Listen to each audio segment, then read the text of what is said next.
ఎవరైతే చట్టాలను ఉల్లంఘించారో వారిపై చర్యలు ఉంటాయి. కార్యకర్తలను ప్రజలను ఇబ్బంది పెట్టారు. రెడ్ బుక్ ఆల్రెడీ ఓపెన్ అయిపోయింది, అరెస్టులు కూడా త్వరలో ఉన్నాయనే కామెంట్స్ మీరు ఎలా చూస్తారు? ముందుగా మీకు ప్యానల్లో ఉన్న అందరికీ అట్లానే ప్రైమ్ నైన్ ప్రేక్షకులందరికీ నమస్కారాలు, గుడ్ మార్నింగ్. ఇప్పుడు ఎన్నికల్లో అధికారంలోకి రావటం కోసం 3 రాజకీయ పార్టీలు కలిపి, ఒకటేమో నేషనల్ పార్టీ, ఒకటి ఇక్కడేమో రెండేమో రాష్ట్రంలో ఉన్నటువంటి పార్టీలు కలిపి ఒక పెద్ద మేనిఫెస్టోని ఇచ్చారు. ఏమన్నా సూపర్ 6 హామీలతో పాటు అనేక హామీలు మేము అధికారంలోకి వస్తే నెరవేరుస్తామని చెప్పారు. 7 నెలలు అయితే ఒక పెన్షన్లు కూడా పూర్తి స్థాయిలో ఇవ్వలేనటువంటి పరిస్థితి. ఎందుకంటే వాళ్ళు ఇచ్చినటువంటి ఎన్నికల వాగ్దానంలో పెన్షన్లు 50 సంవత్సరాలు దాటినటువంటి ఎస్సీ, ఎస్టీ, బీసీ మైనార్టీలకు కూడా ఇస్తా ఉన్నారు. దాదాపుగా 20 లక్షల మంది ఉన్నారు. వాళ్ళు ఉన్న పెన్షన్లో 1,50,000 కోత విధించారు. ఇంకో 4 లక్షలు ఈ 2 నెలల్లో తీసేయబోతా ఉన్నారు. సో ఆల్రెడీ వెయిటింగ్ ఉన్నారు 2 లక్షల మంది పెన్షన్ల కోసం. అవి లేవు, కొత్తగా పెన్షన్లు. అంటే ఇచ్చినటువంటి ఏ ఒక్క హామీని కూడా నెరవేర్చకుండా మేము అధికారంలోకి వస్తే అంతు చూస్తాం, ఇదే పనిగా పెట్టుకొని వెళ్తున్నట్టుగా వాళ్ళే ఓపెన్గా చెబుతున్నారు. రెడ్ బుక్ మొన్నటిదాకా 1-2 ఓపెన్ చేసా, 3 ఓపెన్ చేస్తా అన్నాడు లోకేష్. అంటే ఏంది, మీరు అధికారంలోకి వస్తే వైఎస్ఆర్ కాంగ్రెస్ పార్టీ నాయకుల్ని, లేదంటే ఎవరైతే మీకు అనుకూలంగా పని చేయలేదో అధికారులు, వాళ్ళందరిని అంతు చూసే కార్యక్రమం కోసం మీకు అధికారం ఇచ్చింది. నేను సూటిగా అడుగుతా ఉన్నా. ఇప్పుడు మొన్న ఈ మధ్య కూడా ఏదైతే మీరు పెడుతున్నటువంటి అక్రమ కేసులకు సంబంధించి మీరు పోలీసులను అడ్డం పెట్టుకున్నాను, ఇక మీ తమాషాలు చాలు హైకోర్టు, ఇక మీ తమాషాలు చాలు, సీసీటీవీ ఫుటేజీల విషయంలో పోలీసుల తీరుపై హైకోర్టు ఆగ్రహం. ఏదైతే రాష్ట్రంలో పౌరుల అక్రమ నిర్బంధం విషయంలో పోలీసుల తీరుని హైకోర్టు తీవ్రంగా ఆక్షేపించింది. అంటే మీరు చేస్తున్న తప్పుడు పనులు అని చెప్పి సాక్షాత్తు హైకోర్టు వారే మందలిస్తున్నా కూడా ఒక ముఖ్యమంత్రి కుమారుడు, ప్రస్తుత మంత్రి, ఈ రాష్ట్రంలో షాడో ముఖ్యమంత్రిగా వస్తున్నటువంటి లోకేష్ రెడ్ బుక్ ఓపెన్ చేసి మీ అంతు తెలుస్తామని చెప్పి బహిరంగంగానే కామెంట్ చేస్తూ ఉన్నారంటే వాళ్ళ నాయకులు ఇంకా బరి తెగించి వ్యవహరిస్తూ ఉన్నారు. మీరు అధికారంలోకి వచ్చినప్పుడు చూడండి దాడులు ఏ విధంగా జరుగుతూ ఉన్నాయో. పట్టపగల నడి రోడ్డు మీద రషీద్ అనేటువంటి వినుకొండలో ఒక అబ్బాయిని నరికి చంపినటువంటి పరిస్థితి. ఈరోజు తెలుగుదేశం పార్టీ నాయకులు ఎక్కడికక్కడ దారుణాలు చేస్తున్నారు అనేది ఓపెన్గా వాళ్ళ ఎమ్మెల్యేలే మాట్లాడుకుంటున్నారు కదా. వాళ్ళ ఎమ్మెల్యేలు ఇక్కడ ఎంత అరాచకం జరుగుతుంది, ఏ విధమైనటువంటి మాఫియా నడుస్తుందని చెప్పి రోజు వాళ్ళ పత్రికలో రాస్తున్నారు. ఏ విధంగా వాళ్ళు దోచుకుంటా ఉన్నారు, ఏ విధంగా దాడులు చేస్తూ ఉన్నారు అనేది. ఇంత బహిరంగంగా ఇంత చేస్తాం, మళ్ళీ ఇంకా నిస్సిగ్గుగా ఇంకా మేము చేసేస్తాం, అంతు చూస్తాం.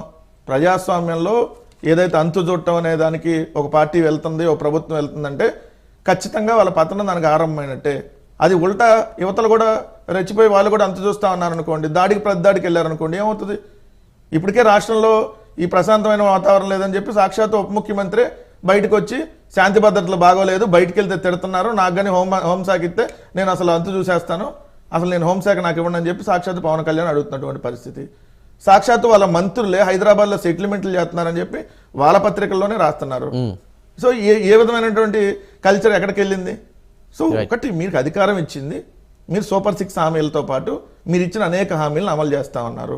నిరుద్యోగ వృత్తి ఇచ్చారు 7 నెలల్లో, 1,500 మహిళలకు నెల ఇస్తున్నారు. 7 నెలల్లో 1 నెలన్న మహిళ 1,500 ఇచ్చారా? సంవత్సరానికి ఉచితంగా గ్యాస్ సిలిండర్ 3 అన్నారు. ఈ సంవత్సరం ఒకటే సిలిండర్, అది కూడా డబ్బులు ముందు మనం కడితే తర్వాత ఎప్పుడో వస్తాయంట. ఇప్పటికే లక్షలాది మంది ఇంకా డబ్బులు రానటువంటి పరిస్థితి. ఏది డబ్బులు గ్యాస్ సిలిండర్ కట్టినాలి. సో ఏ హామీ నెరవేర్చారు? మీరు ఉచిత బస్సు అన్నారు, లేదంటే మీరు ఒక్కొక్కరు నీకు 15 అమ్మఒడి కింద, రైతు భరోసా 20,000, ఎక్కడ ఏ ఒక్క పథకం అమలు చేయకపోగా పవన్ కళ్యాణ్ గారు అయితే అసలు నేను అధికారంలోకి వస్తే ప్రతి సంవత్సరం 500 మందికి, నియోజకవర్గానికి 500 మందికి ఒక్కొక్కరికి 10 లక్షలు ఇస్తా అన్నాడు. ఆల్రెడీ అయిపోయింది 7 నెలలు. ఈ సంవత్సరం కార్యక్రమం లేనట్టే కదా. సో మీరు అధికారంలోకి వచ్చి వైఎస్ఆర్ కాంగ్రెస్ పార్టీ వాళ్ళని టార్గెట్ చేయడానికే మేము అధికారంలోకి వచ్చామంటే ఎస్ అలానే చేయండి. రేపొద్దున మనకు చర్యకు ప్రతిచర్య ఉంటుంది కదా, ఖచ్చితంగా చర్యకు ప్రతిచర్య ఉంటుంది కదా. ఇప్పుడు మీరు దాడుల సంస్కృతిని మీరు ఏదైతే స్టార్ట్ చేశారో, రేపొద్దున అంతకు ప్రతిచర్యగా రెట్టింపు స్థాయిలో వెళ్తే రేపొద్దున మేము కూడా కంట్రోల్ చేసేటటువంటి పరిస్థితి ఉండదు. మీరు టార్గెట్ చేసి వెళ్తే మేము కూడా టార్గెట్ చేసి వెళ్ళాల్సి వస్తుంది కదా. మీరు చేశారు కాబట్టి మేము చేతులు కట్టుకుని కూర్చునేటటువంటి పరిస్థితి రాను రోజుల్లో ఉండదు కదా. అంటే దానికి టీడీపీ వాదన ఏ విధంగా ఉంది అంటే, గత ప్రభుత్వం ఈ కక్ష రాజకీయాలు స్టార్ట్ చేసింది, కానీ మేము లీగల్గా వెళ్తున్నాం, ఎవరి మీద కక్షపూరితంగా వ్యవహరించట్లేదని మాట్లాడుతున్నారు. సార్ ఇప్పుడు నేను ఒకటే మాట చెప్తా సూటిగా, ఇప్పుడు వాళ్ళు కక్షపూరితంగా వెళ్ళలేదు అంటున్నారు కదా. ఏ విషయంలో కక్షపూరితంగా వెళ్ళలేదు చెప్పండి? ప్రతి అంశంలో వాళ్ళు వెళ్తుందే కక్షపూరితంగా కదా. కక్షపూరితంగా ఇప్పుడు మీరు అన్నట్టుగా ఎవరైతే సోషల్ మీడియాలో ఏదో పోస్టులు పెట్టిన వాళ్ళని కూడా అరెస్ట్ చేశారు. ఎవరు తప్పుడు పోస్టులు పెట్టిన వాళ్ళని అరెస్ట్ చేయండి. అదే సాంప్రదాయం మీకు వర్తించింది కదా. జనసేనో లేదంటే మీరన్న తెలుగుదేశం పార్టీ నాయకులు ఇదే కిరాక్ ఆర్పియో సీమరాజా అన్నటువంటి ఆ సీమ పందో, లేదంటే మీరు అన్నట్టుగా జనసేన పార్టీకి సంబంధించినటువంటి అధికార ప్రతినిధులు రోజా గారి మీద మాట్లాడుతున్నటువంటి మాటలో, లేదంటే వైఎస్ఆర్ కాంగ్రెస్ పార్టీ నాయకుల మీద పెడుతున్నటువంటి పోస్టులో మరి వాళ్ళకు కూడా అదే చట్టం వర్తించింది కదా, రైట్. వాళ్ళని కూడా అరెస్ట్ చేయాలి కదా. మీరు నీతిబద్ధంగా నిజాయితీబద్ధంగా వెళ్తున్నప్పుడు, కక్షపూరితంగా వెళ్తలేదన్నప్పుడు మీ తెలుగుదేశం పార్టీ ఎమ్మెల్యేలు మాట్లాడుతున్నటువంటి మాటలు, సాక్షాత్ అయ్యన్న పాత్రుడు స్పీకర్ కాకముందు ఎమ్మెల్యేగా ఉండి ఏదైతే అధికారంలో రాగానే జగన్మోహన్ రెడ్డి గారు ఇంకా బతికే ఉన్నాడు కదా, భౌతికంగా పోలేదు కదా అంటే దానికి అర్థం ఏంటి?